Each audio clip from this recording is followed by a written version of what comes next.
Voyez, je pense toujours que le Père a voulu s'approcher de l'humanité d'une façon inimaginable et indicible en demandant à son Fils bien-aimé d'assumer notre nature et de s'incarner.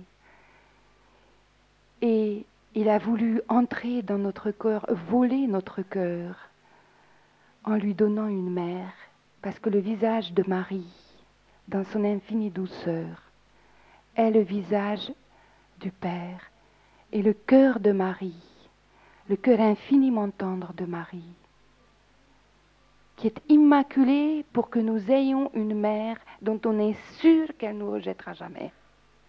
Parce que notre mère, à nous, même la meilleure, la plus sainte, la plus aimante, même celle qu'on canonise, forcément n'est pas immaculée. Donc forcément peut avoir un mouvement d'humeur, peut forcément ne pas toujours nous comprendre, peut forcément être cause de souffrance ou de blessure pour nous.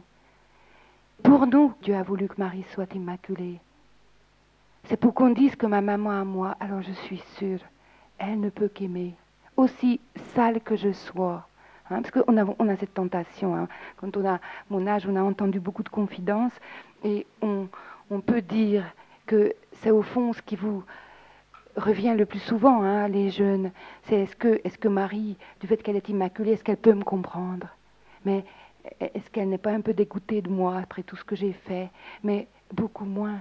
Parce qu'elle est immaculée, elle ne peut pas être dégoûtée, elle ne peut qu'aimer. Ce que Dieu est, Marie vit. Dieu est amour, Marie vit d'amour. Ce cœur immaculé qui dit toujours oui. Et quand vous souffrez, quand c'est dur, justement, le témoignage à l'école, quand tu es seul catho, eh bien, quand c'est trop dur et que tu es vraiment trop seul, tu mets ta tête sur le cœur de Marie et tu dis, maman, j'ai vraiment trop mal là. On est vraiment chacun d'entre nous le chouchou et la chouchoute de notre maman. Et il n'y a que Marie qui peut faire, il n'y a que Dieu qui peut faire ça.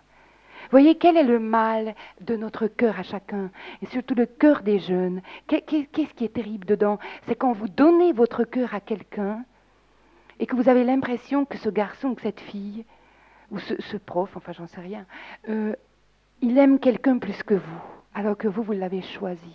Eh bien, chez Dieu, ça n'existe pas. Et dans l'amour divin, dans la charité divine, fraternelle aussi, ça n'existe pas. On aime comme si l'autre était seul, mais vraiment seul au monde. Pas comme si je fais semblant, mais en fait, c'est pas ça. Pas du tout, c'est vraiment, il est seul pour moi. L'unique.